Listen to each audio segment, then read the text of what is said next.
Dear young friends and honorable guests, I would like to express my joy and gratitude for being reunited here for the second Catholic Youth Convention on the Future of Europe, entitled Sharing Our Dreams on the Future of Europe. Last year, in June, we started this adventure with the first Catholic Youth Convention. More than 100 young participants from various corners in Europe shared their dream of Europe. In particular, you focused on three thematic areas: a just social recovery, the ecological and digital transitions, and democracy and European values. You expressed the dream of a Europe based on solidarity and fraternity. And many of your proposals and recommendations reflected the desire to strengthen bonds of social friendship. You called for more exchange, both between young students and professionals from various countries in Europe and between generations. In this way, in fact, your intuitions echoed the words of Pope Francis when he wrote in Fratelli Tutti, "A land will be fruitful and its people bear fruit and give birth to the future, only to the extent that it can foster a sense of belonging among its members, create bonds of integration between generations and different communities, and avoid all that makes us insensitive to others and leads to further alienation." Today, we are gathered with young people from all over Europe to look at the future of Europe together. Certainly, recent events in Europe, I think of the war in Ukraine, have changed the circumstances of our dialogue. The first dream we share, and for which we turn ourselves to our Heavenly Father, is that of a renewed peace in Europe and for peace around the world. In Fratelli Tutti, we read, "A real and lasting peace will only be possible on the basis of a global ethic of solidarity and cooperation in the service of a future shaped by interdependence and shared responsibility in the whole human family." Today is one of these occasions where we can make another small step in this direction. Europe has an important role to play in this process, and today's sessions will be dedicated to a dialogue with representatives of the European institutions who have been closely involved in the Conference on the Future of Europe. On 9th of May, a report containing 49 proposals was handed over to the representatives of the main EU institutions. As I have stated in the COMECE statement on the closing event, the Conference on the Future of Europe was an audacious experiment in citizens' participation across cultural, linguistic, and political borders.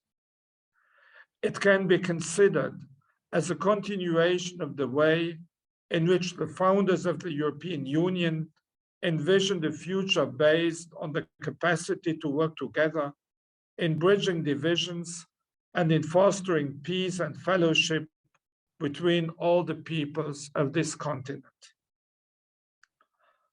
The Catholic Church in Europe will continue to be a faithful and honest companion on this path, and in the process of realizing a more fraternal Europe marked by unity and diversity. And as we have seen during last year's Catholic Youth Convention, young Europeans wish a respectful, responsible, social, and sustainable Europe. On June 15th, we will welcome European Commissioner Vaheli to have a dialogue on youth and Southeast Europe. Europe is and will be a continuously evolving reality where everyone has a fundamental role to play in writing a new page of history, a page full of hope, peace, and reconciliation. The complex reality of the countries in the Western Balkans in this sense is an invitation to all of us. Let me end by addressing a small word directly to you, younger friends. A message of Pope Francis in the Apostolic Exhortation Christus Vivit, addressed to the young people. Young friends, don't wait until tomorrow to contribute your energy, your audacity, and your creativity to changing our world. Your youth is not an in-between time. You are the now of God, and He wants you to bear fruit. For it is in giving that we receive. The best way to prepare a bright future is to experience the present as best we can, with commitment and generosity. COMECE is committed to offer young people possibilities to get involved, as you are today in this event, but also on the long term, and this is new, by creating a COMECE youth network. In this new network, one young person will be delegated by each of the bishops' conferences of the European Union. The idea of this network is to shape the dialogue between the Catholic Church in Europe, the European institutions, and to engage on the EU youth policies. The youth network will be launched in the autumn of this year. And I really feel that as bishops, we have to listen to the voice of young people. We need you in order to be able to do our task, to fulfill our mission. The COMECE Secretariat will send you more information after this event. And if you wish to get involved, do not hesitate to manifest your interest to us and to your National Bishops' Conference. I wish all of you a fruitful event and good discussions to shape the future of Europe, which is your future. Thank you for listening to an old bishop. Many thanks indeed, Your Eminence, for these inspiring words. And so now we can proceed with our keynote speech from our colleague Stefan Lunte. He comes from Germany. He's working a long time with COMECE since '96, and he's also the General Secretary of Justice and Peace Europe. And he will introduce us a bit the outcomes of the conference on the future of Europe and the process related to this conference. Thank you very much, Stefan. Please, the floor is yours. Thank you, Alix, for this invitation. I'm honored to speak, and I'm a bit intimidated because you are all experts already in the conference on the future of Europe, because you have been working on this in the past, you have been following this. I'm not sure whether I really can contribute a lot of new things, but I will try. But I will try, first of all, to welcome all of you. Cardinal Hollerich, I'm very pleased to see you by this way again. All the young people, a special welcome also to Emma. She should be somewhere there. I thought maybe I would start with one remark, that in this period of populism, in many of our countries, growing populism, it is so important to live through an event which allows for dialogue, exchange, time to speak to each other, listen to arguments. And I think the conference on the future of Europe was a little bit about that. A few words on the story, the chronology, on the structure and the functioning, secondly, and thirdly, on the result.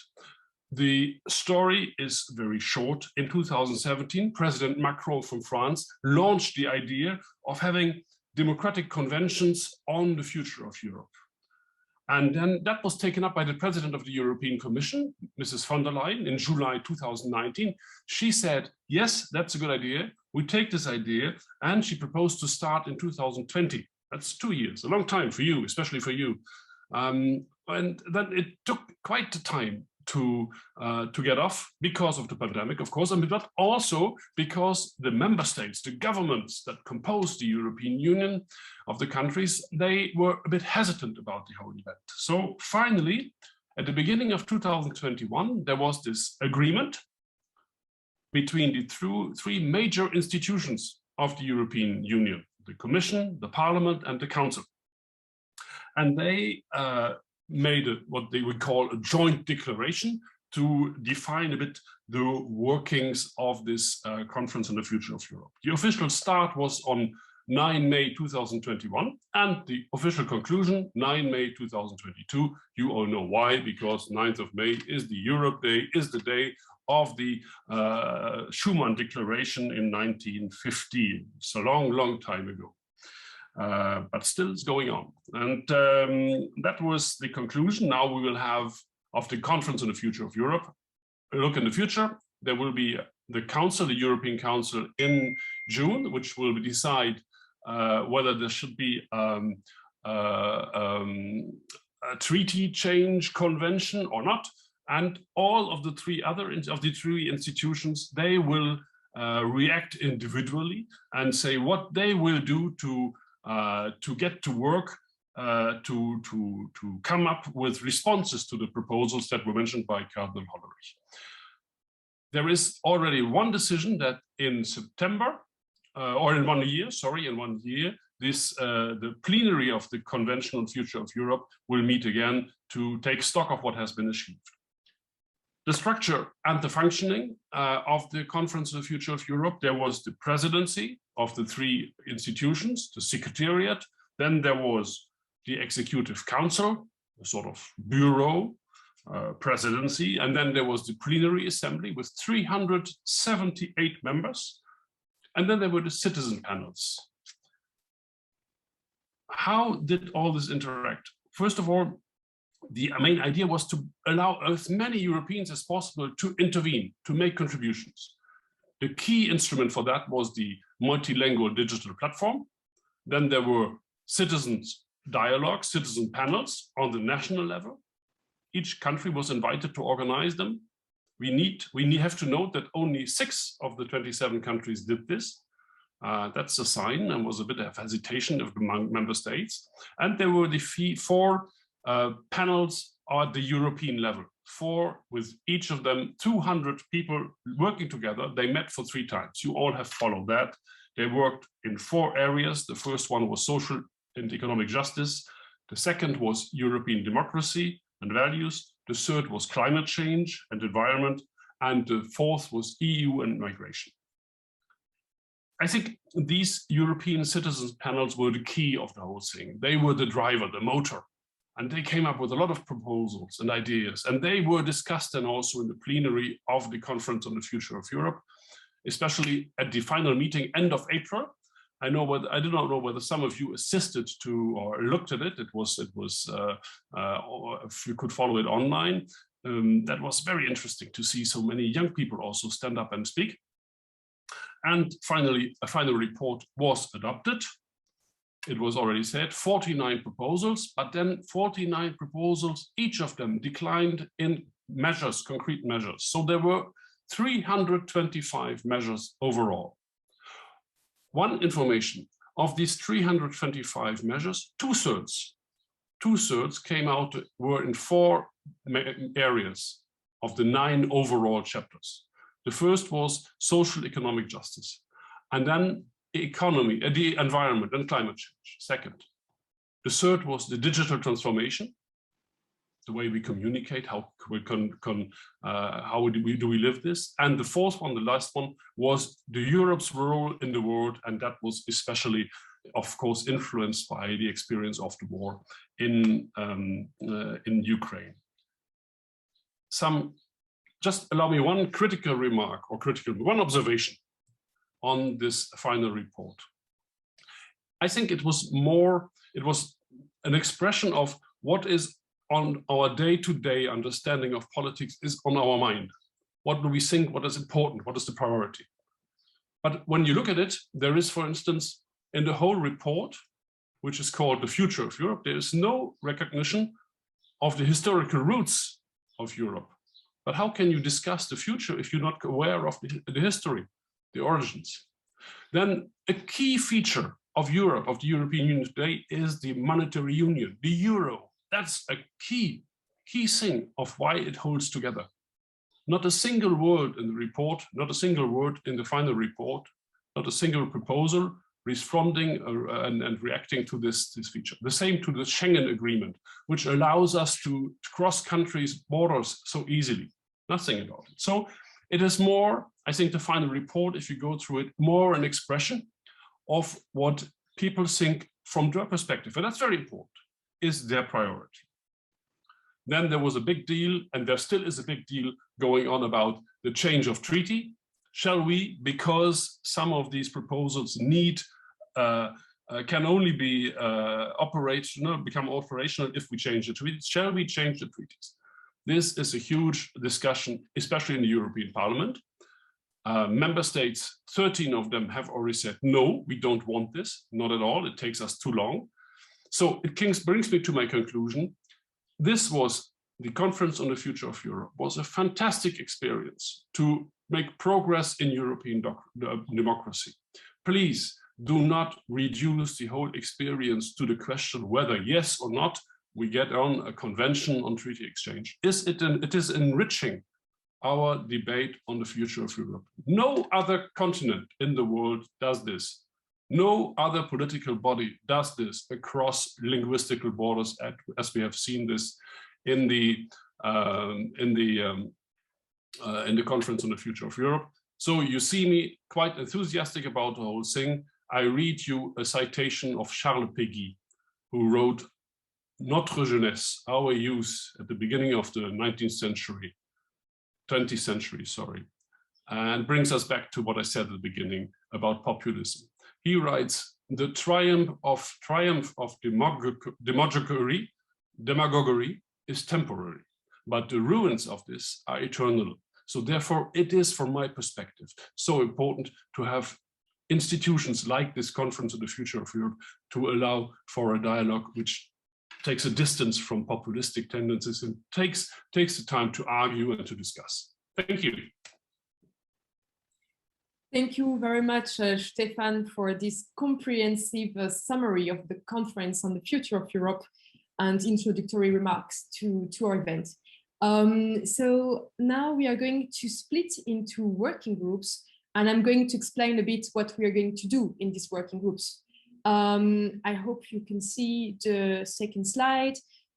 So first, you will have the occasion to present yourself. You will be split in a group with other young people. So you can just briefly present yourself, where you are from, which country, what you're doing in life.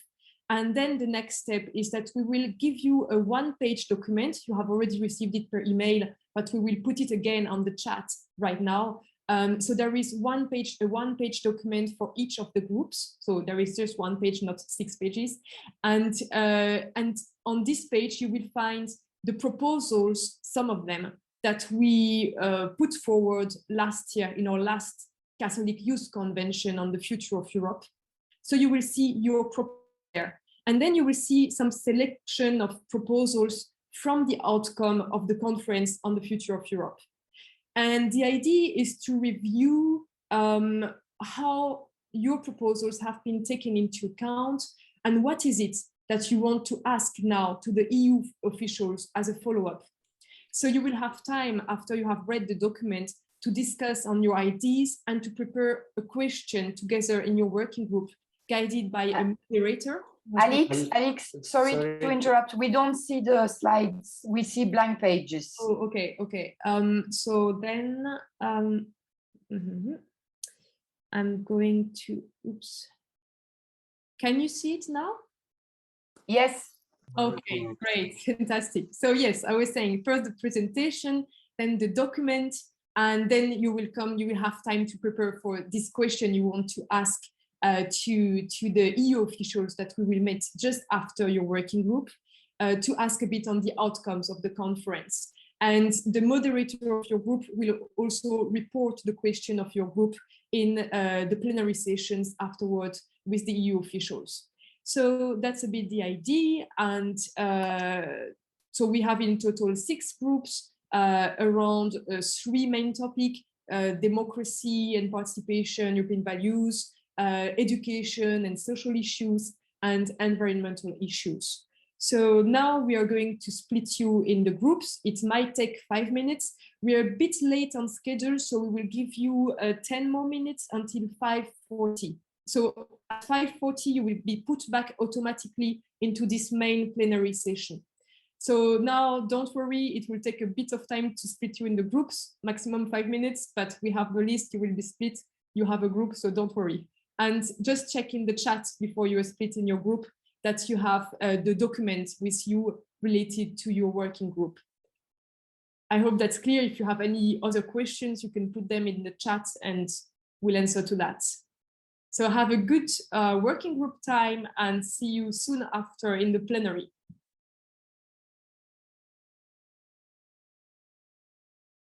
Yeah, so we start the recording again. So I hope you had a really good time, really good discussion time with your group, with your team, and that you had time to prepare interesting questions.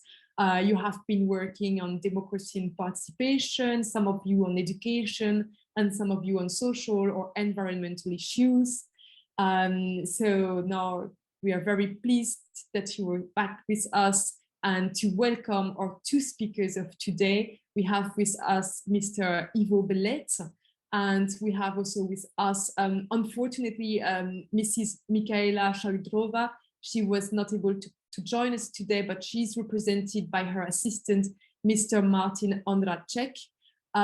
So welcome to both of you, to our speakers, to be there with us today. I propose to introduce first Mr. Ivo Bellet so that he can give us a bit his conclusions on the conference on the future of Europe. And after we will hear the second speaker. So Mr. Bellet, you come from Belgium. You have served as member of the European Parliament for 15 years, from 2004 until 2019 in the European People Party, EPP.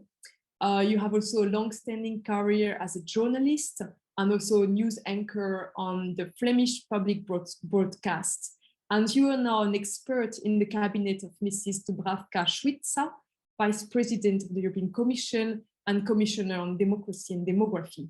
And among your different responsibilities, you are in charge of the relations with the European Parliament and national parliaments, the parliamentary dimension of the conference on the future of Europe, and also the social and economic aspects of this conference. And on top of that, you also focus on the Green Deal and environmental and climate issues. So we are very much looking forward to hearing your unique perspective on the outcome of the conference on the future of Europe. So please, the floor is yours. Thank you very much, Alex. Can you hear me? Yes, fine. Thanks very much for giving me the floor on behalf of the Vice President of the European Commission, Dubravka-Šuica, who, as you know, was also the co-chair of the Conference on the Future of Europe, together with the presidencies of the Council, and together also with Mr. Verhofstadt, who is the MEP and who was the co-chair on behalf of the European Parliament in the Conference on the Future of Europe. Europe. So let me first apologize the Vice President who has a coinciding meeting. So that's why I'm representing her here, but she sends you her regards, and also would like to underline that the Vice President already, as you remember, Alex and dear friends, participated also in a COMECE conference like a few months ago. That the title of that conference was Our Hope in Europe. So, and that was also related to the Conference on the Future of Europe. But because we are progressing now, not only with the conference, but also in time. So we have been progressing like a few months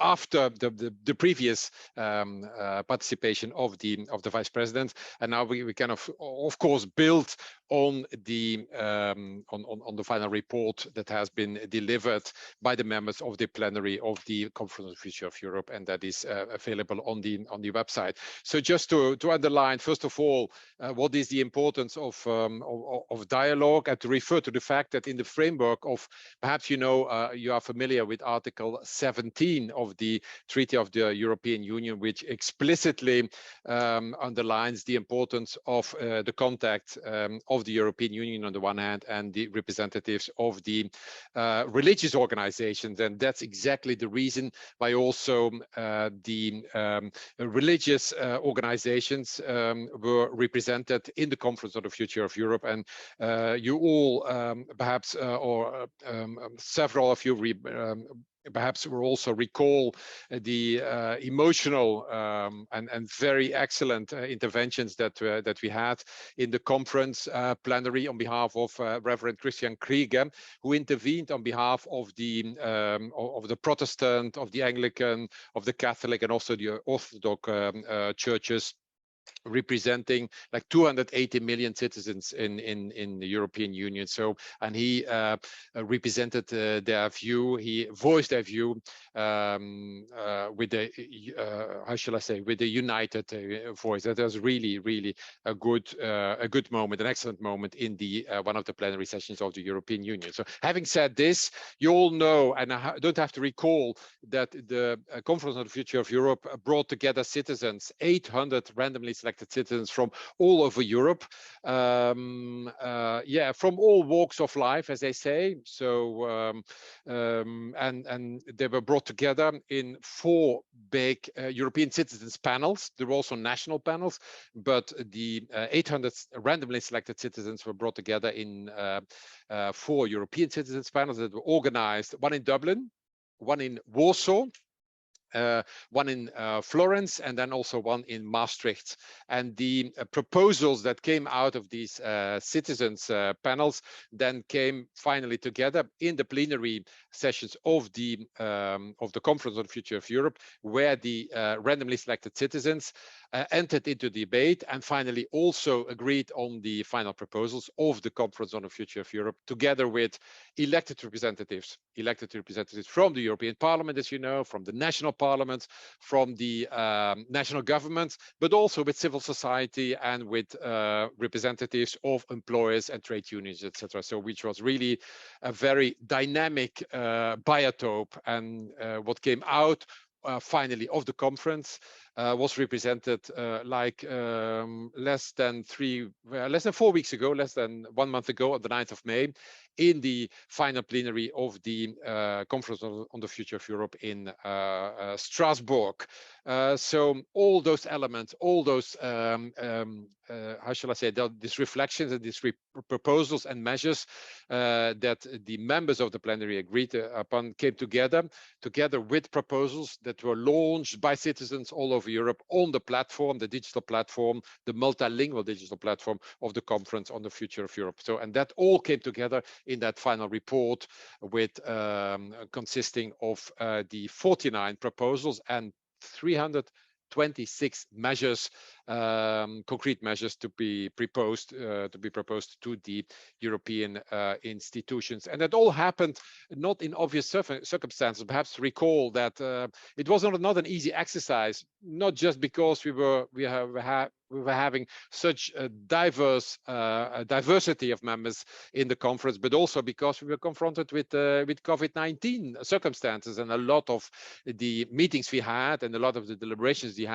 had had to be organized online, which was not obvious, because when you want to have a discussion on the future of Europe, you want to have the discussion not online but physically and in person, and to meet other people from other areas in the European Union. That was not always possible, and nevertheless, I think that the final result that came out of the conference was really very, very productive, and that whole exercise was really very innovative. So I promised Alex not to talk too long, perhaps say a few words on the fact that we are now beyond the 9th of May. We are beyond the final outcome, beyond the final report with those proposals and with those measures. And now, of course, we have to deliver, not only as I'm here on behalf of the Vice President of the European Commission, but also the European Parliament and the European Council have agreed 1 year ago, when the conference would be over, to deliver, to come up with concrete answers to the proposals of the citizens and of the other members of the Conference on the Future of Europe. So this has not been just a listening exercise, like a citizens' dialogue. With all due respect, we have had a lot of citizens' dialogues in the past, but this is something different. This is something more, and because we engaged the 3 presidents of the 3 institutions, of the European Commission, of the Parliament and of the Council, have committed to follow up on the proposals that came out of the conference. And that's exactly what we want to do in the upcoming 2.5 years of our mandate, so to come up with concrete answers. What will happen in the upcoming weeks? Within 2 weeks, on the 15th of June, then the European Commission will come with its first response. It will be a communication where the President and the College of the Commission will explain how we will make the next steps. And then the following phase will be the State of the Union of the President of the European Commission in mid-September, where the first new proposals from the European Commission as a concrete response to the outcome of the Conference on the Future of Europe will be announced by the President of the European Commission, by Mrs. von der Leyen. And then, of course, these proposals will be translated into the Commission work program, and that will be October, because that, of course, is the concrete instrument that we have in order to translate those proposals and those measures into concrete policy making, concrete policy proposals of the European Commission, and which we, of course, will share then with the Council of Ministers and with the European Parliament. And I said we have like another 2.5 years to deliver and to turn these proposals into concrete actions. So that is more or less a state of play. That is the situation, the context that we are in. You have now the latest state of play, and we're looking forward to that first communication, follow-up communication of the Commission in 2 weeks' time, and then of course in the new proposals that will be launched by the Commission as a follow-up to the final report of the Conference on the Future of Europe. But ready to take your questions later during this meeting. Back to you, Alex. Thanks a lot, Mr. Bellet, for this very clear introduction on the conference. And I'm sure that the young people here are very looking forward to asking their questions. They come from all over the EU, so it will be a very interesting discussion, I guess. But for now, for the time being, we will listen shortly to Mr. Martin Ondráček. So thank you so much for being here with us today. So you're here on behalf of Mrs. Michaela Šojdrová from the Czech Republic. She's a member of the European Parliament since 2014, and she has been advocating for a greater involvement of the youth in the European policy making processes since ever she has been elected MEP, and also before that. And she's the vice chair of the Committee on Culture and Education. And so she's very committed to advocate for the Erasmus Plus program, among others. She's also part of the European Parliament delegation to the Conference on the Future of Europe. And she's also advocating for many other issues, such as women's rights, human rights, and so on. So many thanks, Mr. Ondráček, for representing her today. And please, the floor is yours. Thank you, Alex, for the floor. And thank you, Mr. Bellet, for this great introduction and explanation of the Conference on the Future of Europe. I won't repeat myself. I would just like to, again, excuse Ms. Schroederova. She would love to be here with you today. Unfortunately, her traveling arrangements do not allow a smooth connection. So thank you again for having me. And I would like to share a little bit different perspective. I would like to share Ms. Schroederova's perspective as you've already said, as called Vice Chair, as a reporter of the European Education Area, a standing reporter on the European Solidarity Corps, but most importantly as EPP Group Coordinator in the Working Group on Education, Culture and Sport under the Conference on the Future of Europe. So if you let me, I will just read the speech and hopefully I will be able to join you for upcoming discussion. As the reporter of the report on the European Education Area, I hope I was able to contribute with my expertise to the final outcomes. First, I would like to address the conclusions of the Catholic Youth Convention on the future of Europe, which you held in June 2021. Young Catholics submitted 4 recommendations. I read these recommendations with a great interest, and I need to appreciate them because, first of all, they are in lines with the final proposals of the Conference on the Future of Europe and general priorities, which are also included in the European Education Report area.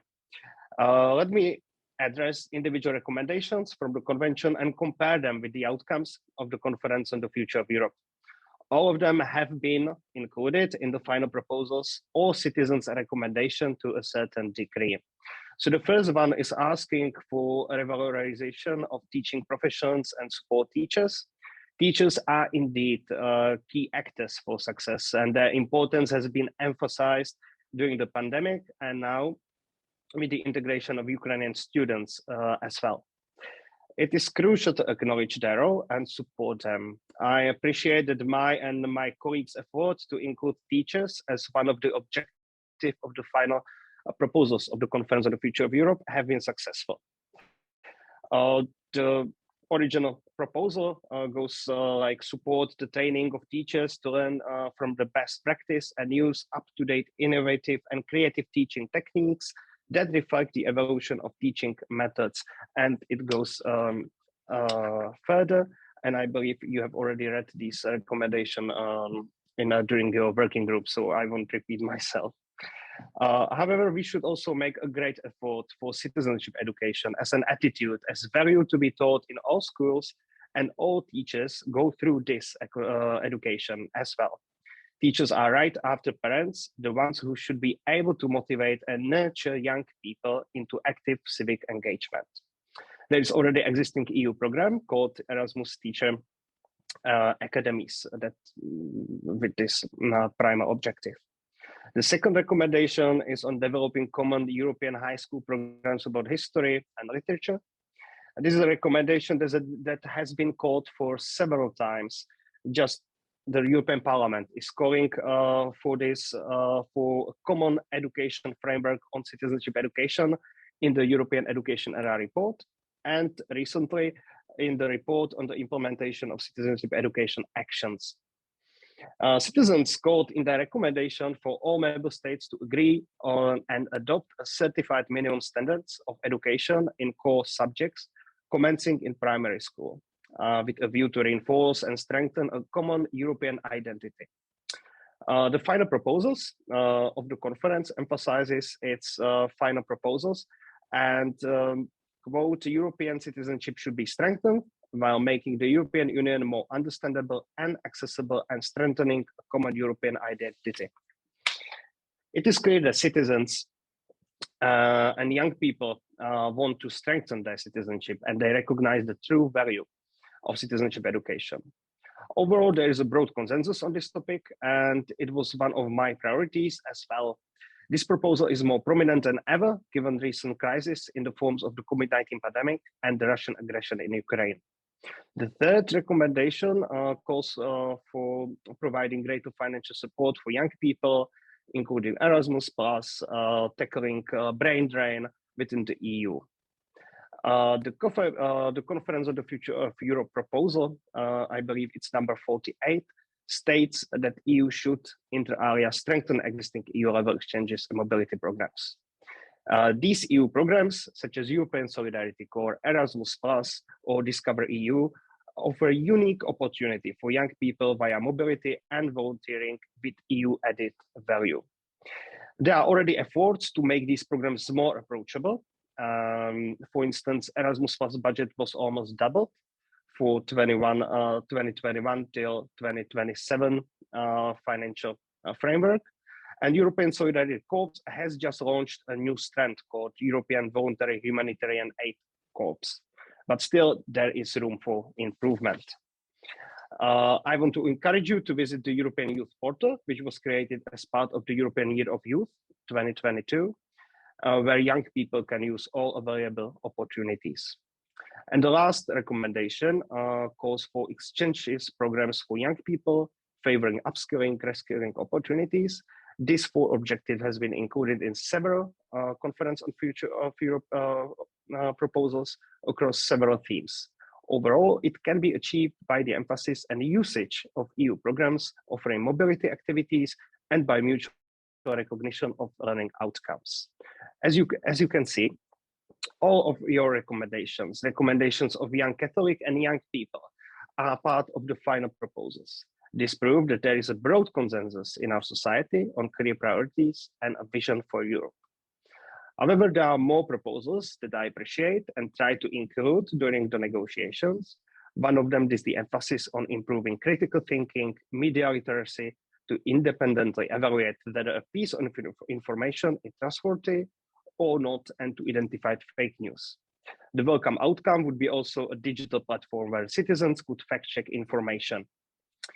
In some areas, proposal might give an extra push for already ongoing work.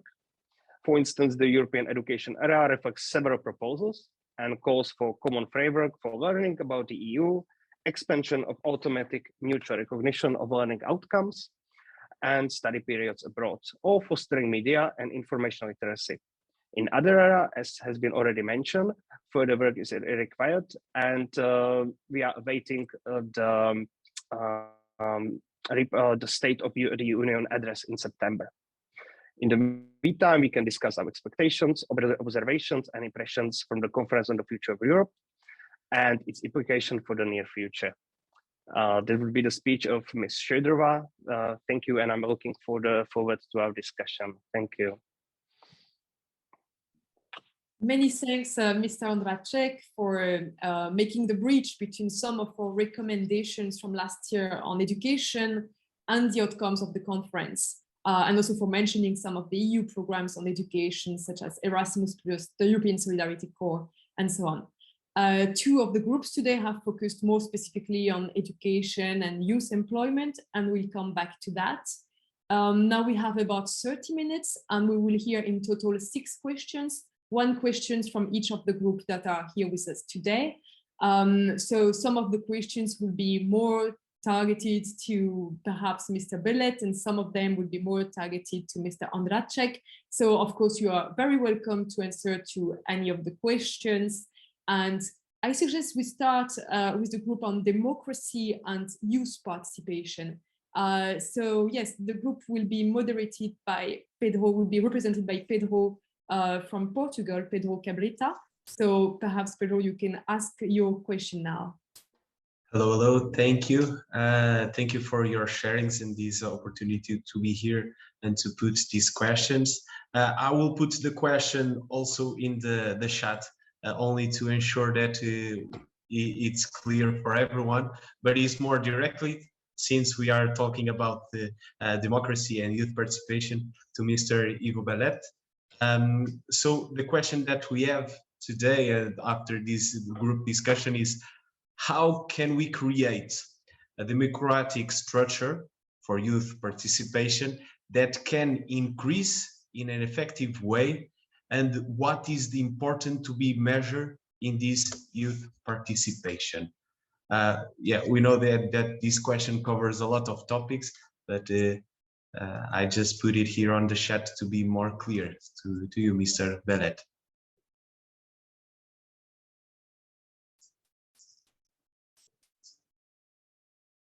Okay, so then I'll invite Mr. Bellet to answer to this question. Thanks, Alex, for giving me the floor, and thanks to Pedro. I'm a little bit in dubio about the question regarding the measuring of youth participation. Perhaps Pedro can come in and with some additional information what exactly you mean. But it is an excellent question, and it goes to the heart of the matter of what is because we're still following up, of course, on the Conference on the Future of Europe. But what was it all about? It's about bringing citizens much closer to EU's policy making, and citizens, in particular young citizens. Why do I'm not emphasizing this because I'm talking to you. I'm emphasizing it because 1/3 of the participants of the Conference on the Future of Europe was aged between 16 and 16 years old, 16, not 18, 16 and 25 years old. So 1/3 of the members. You're still there? Yeah, you're good? Yeah? Yes, yes. Yeah, there was some echo. So 1/3 of the members of the participating members of the plenary, let me repeat, 1/3 of the members of the 800 randomly selected citizens that participated in the European Citizens Panels was aged between 16 and 25 years old. And that was really important. That created a very dynamic atmosphere and made clear that in the discussions, in the debates on the future of Europe, that the people, when you talk about the future of Europe, you talk above all about the future of young people, of course, which is obvious, and that's why it's very important that their involvement, their engagement in this conference was made very explicit by making clear that there was a clear quotum. 1/3 of them was present in the discussions, and they took this opportunity. I must say to you, we thought, yeah, at the start we will invite them, but will they show up, or will they be present, and perhaps they won't participate there? But they participated very actively. They came up with a lot of proposals, and that's exactly, if Martin referred to it, that is very well reflected in the final proposals, in the final measures that have come out of the conference, and that are the basis for the proposals that, of course, the Commission will formulate, will be the basis for the follow-up of this of the conference. So it is extremely important that we involve citizens, young citizens, in the policy making, and we hope, and we are pretty sure, that this model of the conference that it will not go away. This is a model that has proven its success. Yeah, it has proven that it can work. That it can work to bring citizens from all over Europe with different languages, with different backgrounds, different cultural backgrounds, from all walks of life, as they say, that they can come together and that they can agree, that they can come to a consensus on very delicate issues, not only related to youth, but related to the climate, relating to energy, relating to security, which is, of course, a very important matter, taking into account what is happening in Ukraine nowadays. So that is the fact that that we are looking at a structural involvement, a systemic involvement of young citizens overall in EU's policy making in the future. That is really one of the most important lessons that we can draw from this conference on the future of Europe. And I think, I'm pretty sure, I'm convinced that this, on behalf of the Vice President, that this has not been a one-off. Okay, we've been listening to citizens, we've been listening to young people, and now we have made a report, and that was it. No, that was not it. Now it's time to follow up, and now it's clear that we will follow up, and we will invite the citizens that have been involved in this exercise. We will invite them again in autumn, probably end of October or beginning of November, in order to exchange with them again, in order to make clear what is the state of play, where are we in the implementation process, in the follow-up process to the proposals that you've put on the table, and to how shall I say, to oblige ourselves, to oblige the European Commission, to oblige European Parliament and the Council, to make clear how they will follow up on particular proposals, and perhaps why some proposals will be more difficult to to implement because of institutional issues, because of subsidiarity issues, etc. But to make clear and to keep that dialogue with young citizens in the future. Yeah. Sorry for taking that long, Alex. Pedro. That's absolutely right. Pedro, you would like to comment something? Yeah, I Maybe would like to thank you for these inputs and updates of what is going on. For sure, it passes a more clear view of what is going on, and that clears up some of the questions that we had. Regarding the measuring that we were saying, so we know that we have some KPIs, key performance indicators there, and objectives that we want to achieve. And our question, it was to understand what is the main things that you can want to measure to say, okay, it was a success. Okay, so then we'll have a very short answer to that, so then we can move also to the other groups. Mr. Bellet, if you would like to answer the question. Yeah, I will be very brief. That's a very concrete question. Indeed, the proof of the pudding is in the eating. When will this exercise be proven successful? When we succeed in delivering very concrete answers to the concerns of the citizens, to the concerns that are in those 49 proposals and in those 326 measures that have been put on our plate, if I may say so. When we succeed in responding and replying and delivering concrete responses to those concrete concerns and worries and proposals of citizens, of young citizens, then we have been successful. And we won't be able, how shall I say, to respond to each of those 326 measures, but concrete concerns, concrete worries of citizens regarding education, regarding energy, regarding food security, etc., when we have to be able to deliver with very concrete proposals, and when we are able to deliver in such a way, then this whole exercise will have been successful. But as I said, the proof of the pudding is in the eating, and it will be proven in the upcoming weeks and months whether we will be able to be successful. And I'm pretty confident that we will deliver. Yeah. Thank you very much. Thank you for this positive answer. And Mr. Ondráček, you would like to add something to the topic, please? Yeah, thank you. If I can just quickly make a quick follow-up. From outside, from the position of education, the one thing is that also there is this multilingual digital platform, which is part of the Conference on the Future of Europe. What is quite important to emphasize is that only 9% of young people between 15 and 24 participated on this platform. This is another number that needs to be acknowledged. Also, only 11% of young people are aware of the activities organized under European Year of Youth, according to the last Eurobarometer.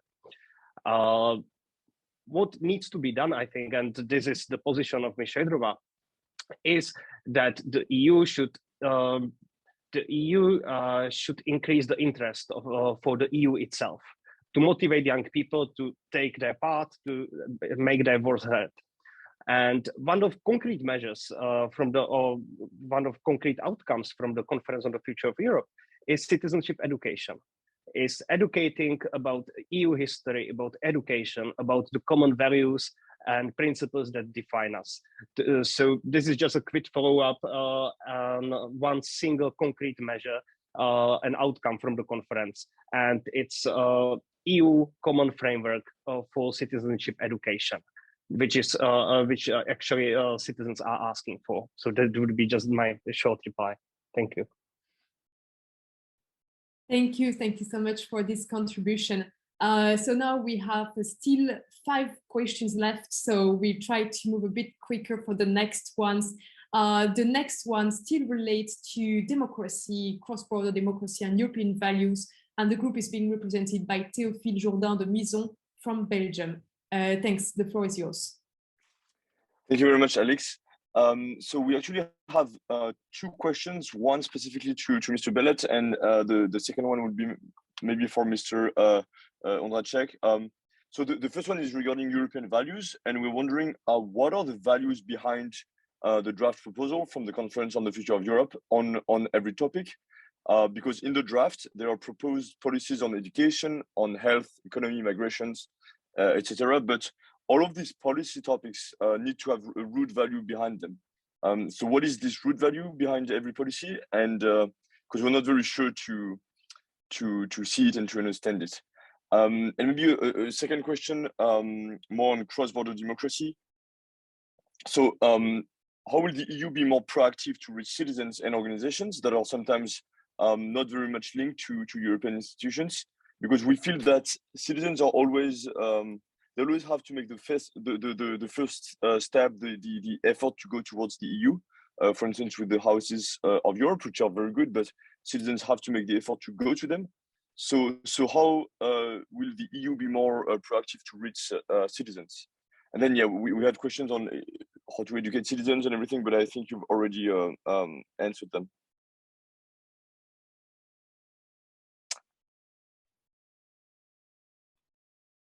Okay, I think that Mr. Bellet, that's again a question for you. Yes, Alex, with pleasure. On the first issue that Theophile raised, which are the root values behind all the main chapters, I would say that would take a little bit more time, because you could prepare like a doctorate on that question. It's an essential question. It's very good. Sorry for that.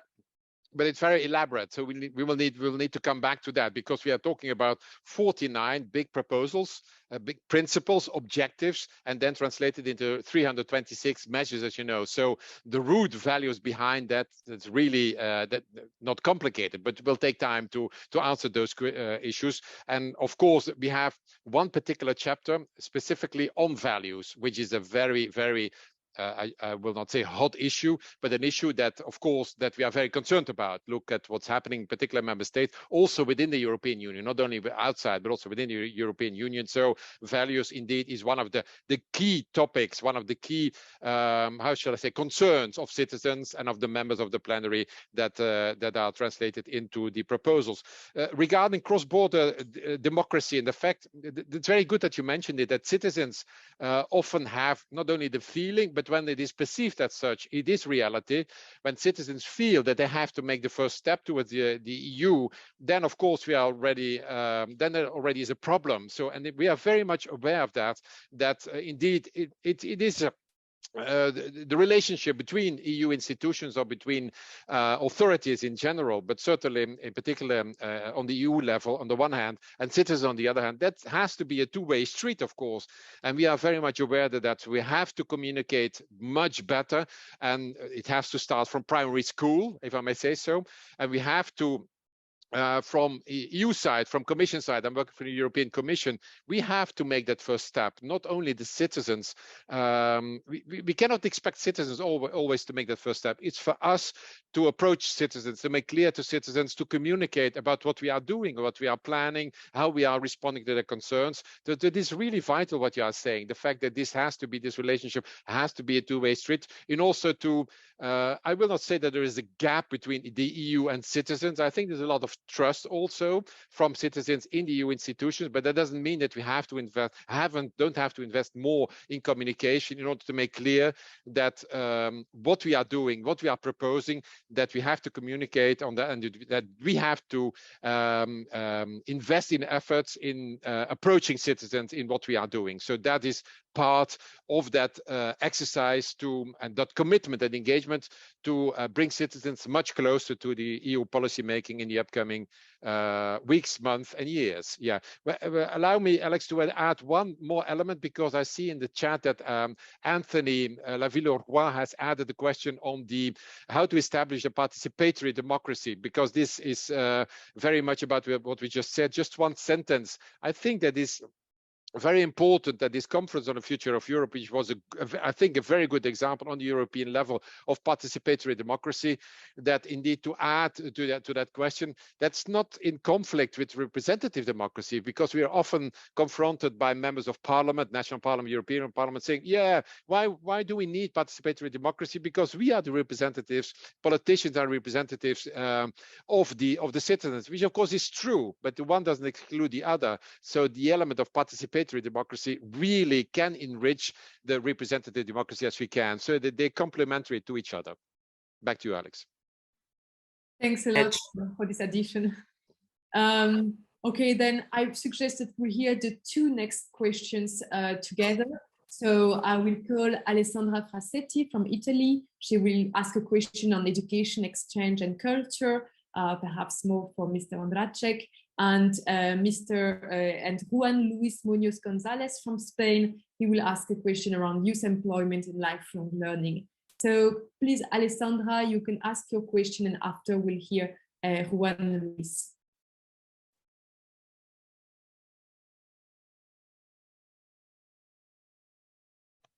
Okay, my turn first. Okay, thank you, Alex. And yes, I'll be super brief. And in light of the recommendation of last year with the COMECE Youth Convention concerning the Common European High School Program, and the recommendation emerged in the Conference on the Future of Europe about proposing a common program in schools, we would like to ask, how can we ensure that every European citizens, in light of history of Europe, for example, all the students can have a common knowledge about all the EU 27 member states, their cultures and identities. So developing this sense of belonging to Europe, while being aware at the same time about their roots, and this in the perspective of both the students and the teacher. Thank you. Thanks, Alessandra. And so we'll hear at the same time the next question from Juan Luis, so that maybe we can have an answer on both of these questions. Hi. Thank you, Alex. Okay, I would put it on the chat as well. So there are territorial inequalities between different members of the EU. We have 5% of unemployment under 25 years old in Germany, Ireland, and Malta, for example, and more than 25% of unemployment in Greece, Spain, and Italy. The EU is promoting mobility very much, that is okay, but on the other hand, we need to reduce these territorial inequalities. How can reduce these inequalities at the same time as we promote mobility? Thanks for the question. And Mr. Konrad-Adenauer, if you can make also a short answer on both the questions, so we have time for the remaining groups. Thanks a lot. Yes, I will do my best. I will start with the first one. The first thing to need to realize is that education is still in the competence of the member states. Therefore, we need to be very careful at the EU level what we are asking from the member states. I think the great example for the common framework of citizenship education, or great parallel, might be the common European framework of reference for languages, the E1, B1, and stuff like that. It's used around across Europe. And a similar thing could be used with the framework on citizenship education. I think if we prove that it actually works, the member states will implement it on a voluntary basis. And I think the more member states will implement this framework, which needs to be created, first of all, the main unity will be. The other thing is, of course, how to include it in the curricula and in the school programs. That's another question. It might be voluntary. It might be during the span of 4 years during high school. This is very concrete questions that I'm not able to answer right now, because we don't have this common framework for citizenship education yet.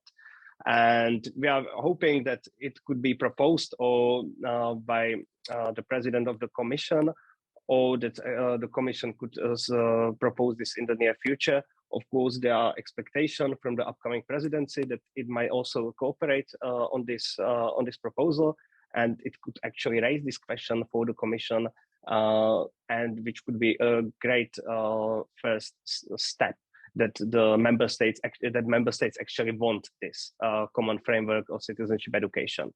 I think now we can use this argument that citizens in the EU actually want this citizenship, this common framework of citizenship education.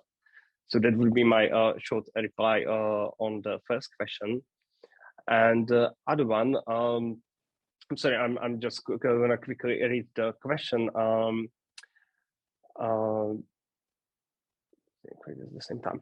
Well, right now, as for the employment, we were not, first of all, we are not members of the working group on employment, but I will try to provide with something from the side of education. As for employment, there are already initiatives from the part of education that might help young people and citizens in general to better in employment. I'm talking about micro-credentials and which might be mutual recognitions of learning outcomes from the lifelong learning perspective. This might be one thing. It's still, we have proposed actually in the European Parliament a pilot program on this, so it will be better implemented. So this is micro-credentials. There is also a program, and I don't want to I don't want to misinterpret the name. There's also ALMA program, which is Aim, Learn, Master, Achieve, which is under employment social policy, which is another great, which is connected with another great expectation for youth employment. Maybe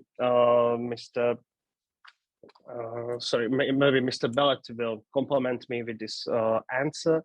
But from the point of education, I think these are the main things that we are expecting now: micro-credentials and ALMA program.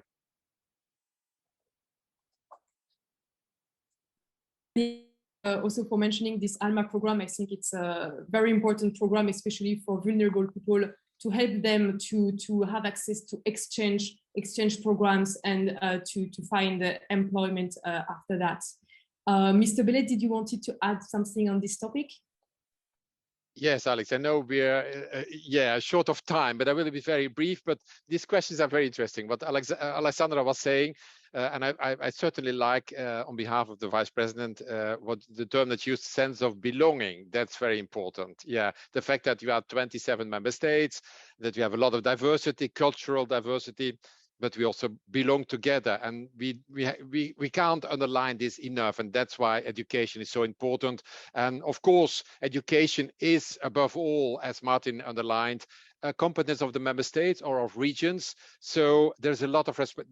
What came out of the Conference on the Future of Europe are concrete proposals to the EU institutions, but also to the national authorities, certainly when we talk about education. And it's clear, I hope that the message also arrives in the national capitals, that citizens clearly ask to that schools, that educational systems, education, that schools invest indeed in that sense of belonging, that we belong not only to our region, to our city, to our villages, but also to that European Union, and that we have to, we shouldn't be ashamed to underline it. So let's underline it, because citizens are clearly asking this, and let's invest in that.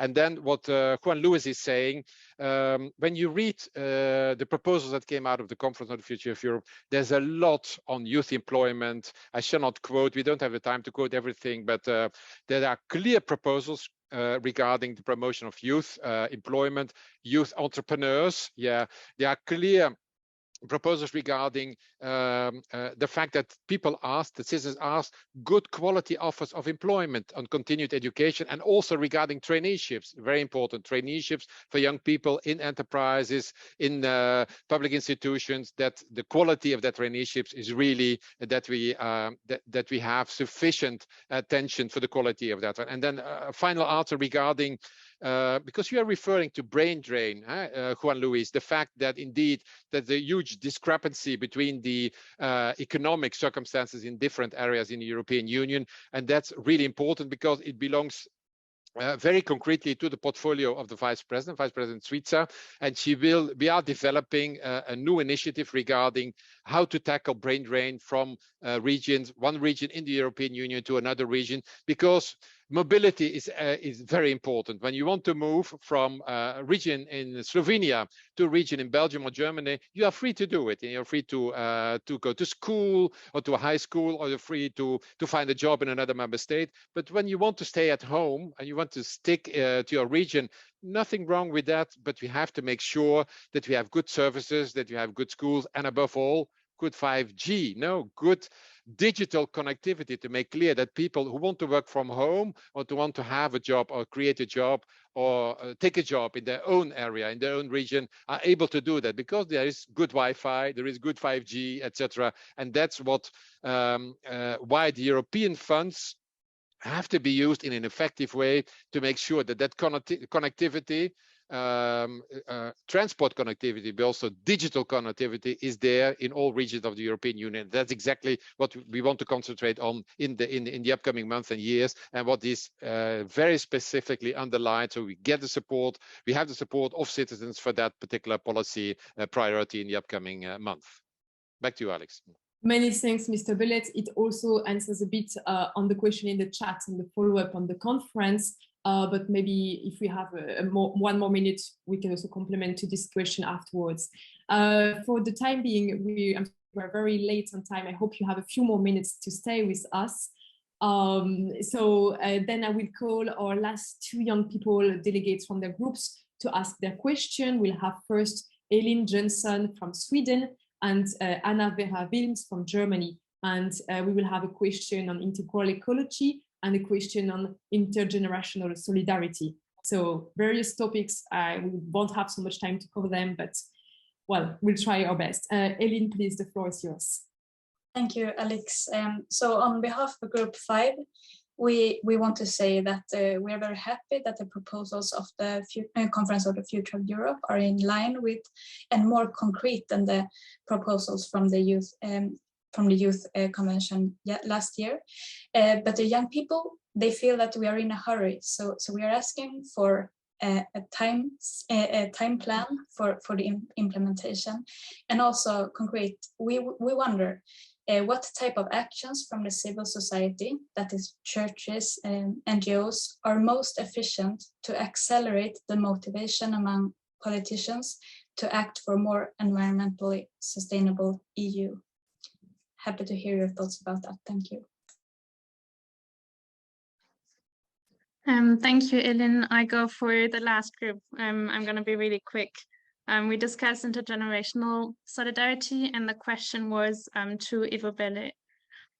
Do you feel that the Conference on the Future of Europe has captured in its proposals the mutually beneficial relationship between the young people and the elderly, especially when thinking about challenges such as demography, elderly and student loneliness, or the pressure on family life in most national contexts?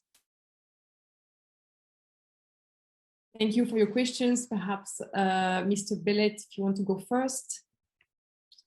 Yes, Alex, with pleasure. Those are a lot of issues and very interesting ones. So I'll try to be brief, and also answering to what Janos is saying in the chat, saying, yeah, it sounds a little bit abstract. Can you be more concrete?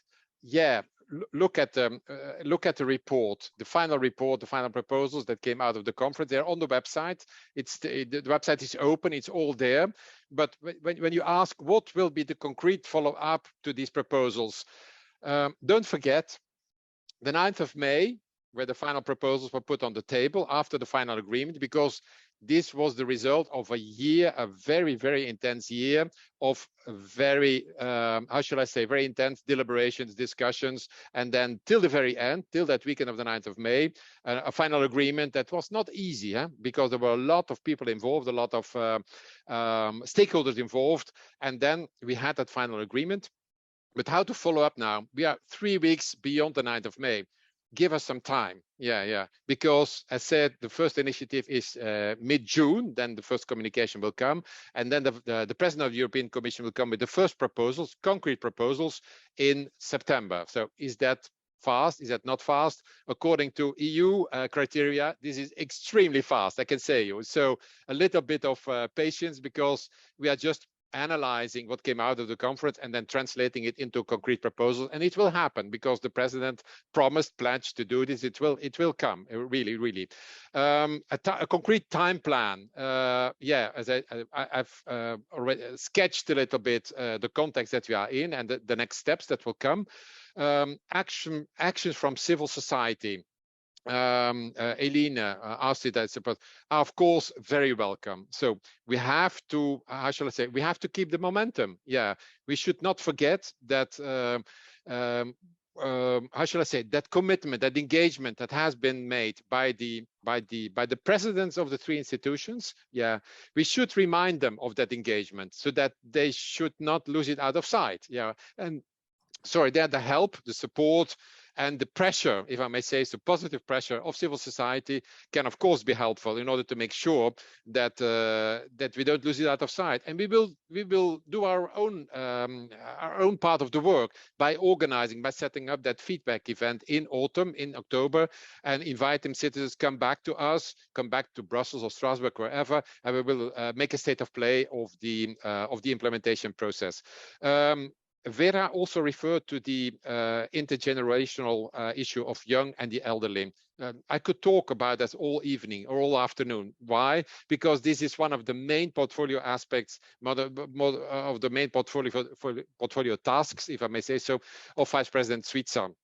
We are very much aware of the issues that are there, certainly after COVID-19, of mental health. So not only with young people, but also with elderly people that were confronted with loneliness, yeah, when they were isolated. And 2 years ago, when we would have talked about loneliness in the European Commission, people would have said, oh, what are you talking about? And this is not one of our main concerns. Today it is. Yeah, we know that there are a lot of mental problems, not only with young people, people of all ages. So we will try to address it in the upcoming month. And of course, we will also address the demography issue, yeah, which is not only about young people, but also chances, opportunities for young people. This is about family, family, professional life balance. It's of course a lot of dimensions are coming together, and this is about the well-being of elderly people. So it all comes together in the demography portfolio. So we are very much aware of the fact that there's a lot of work to be done, and we are working on it, and we will come up with additional initiatives from our part of the Commission in the upcoming weeks and months in order to tackle those particular concerns. Alex. Many thanks, Mr. Bellet, for this very comprehensive answer in such a short time. I apologize for the time. Mr. Ondracek, would you like to have one closing word to this? Yeah, I can just quickly follow up. I completely agree with Mr. Bellet. I completely agree. What also needs to be mentioned, as you already said, that during the pandemic, also there was an unprecedented way of solidarity, also with the aggression in Ukraine. There was unprecedented wave of solidarity, and I think, and we are in touch with many civic organizations, and what they are doing, they are using EU programs which basically promote mobility, volunteering, and also through volunteering, because Ms. Shedrovich is a reporter on the European Solidarity Corps, and we know from the first hand what the impact of volunteering has. And basically it's sharing values, sharing principles, and sharing common understanding of solidarity. So this is also important, and many civic organizations are using Solidarity Corps Erasmus programs, and that's what is really important. And also from other civic organizations, also church, for example, church, they are really close groups that have a great momentum, and in general, and also at the regional level, they have a great momentum, sharing values and principles among alike citizens. So this is also important, and we know that from the first hand, and it actually works. So this is just my short input besides what Mr. Bellet already said. Many thanks to both of you, to our speakers of today, for bringing in your expertise, Mr. Ondracek, Mr. Bellet. Thanks a lot for being here with us. We are very much looking forward for the first concrete proposals to be proposed in September. And yeah, so thanks a lot for this discussion we had today. Let me also thank the Konrad-Adenauer-Stiftung, who is also co-organizing this event today. And of course, my colleagues in the youth policies, Emilio Doliani and Alexander Simoen, who has particularly been very much involved in this organization. I would like also to thank all of you, all the participants of today from the various bishops' conferences of the EU and from other networks in Europe. Thanks a lot for joining us from so many different horizons today. I think that we can say that the conference on the future of Europe is a very new and innovative process that creates a space for citizens and young people on the main challenges of Europe today. And we are very happy to close this event. Before we completely close, just two announcements. The first is that we are meeting again in 2 weeks on Wednesday, 15th of June from 1:30 to 3 p.m. Apologies for the time schedule. We had to adapt to the agenda of Commissioner Várhelyi. I hope you can still make it. We will discuss this time on youth and Southeast Europe, because we were thinking we cannot discuss the future of Europe without mentioning the region of Southeast Europe and the countries who are aspiring to become future members of the European Union.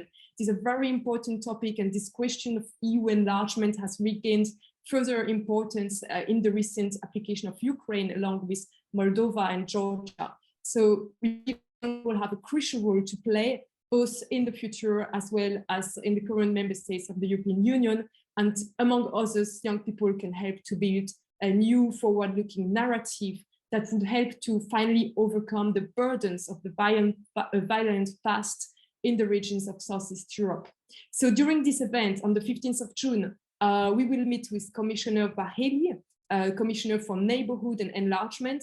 This is a great opportunity for you to ask your questions related to enlargement and the future of Europe. So if you would like to ask a question during the next event, we encourage you to answer to the survey. We will send it again after this event. You can put your questions on the survey by the 10th of June. This is Friday in a week time. So there is a very short time to answer to that survey. And we'll make sure that your question is taken into account. And the second announcement is the COMECE Youth Net, the COMECE Youth Network. Our president, Cardinal Ulrich, has mentioned this.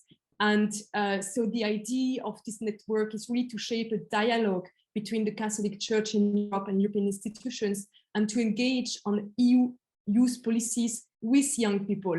So we will meet 2 times per year, and we will touch base and work together in between on EU youth policies. So if you're interested on EU youth policies and you would like to engage in this very new network on the COMECE Youth Net, you can manifest your interest to your National Bishops' Conference during the month of June. So this is what I had to say. Now, thanks everyone for joining us, and also a happy Pentecost weekend in advance.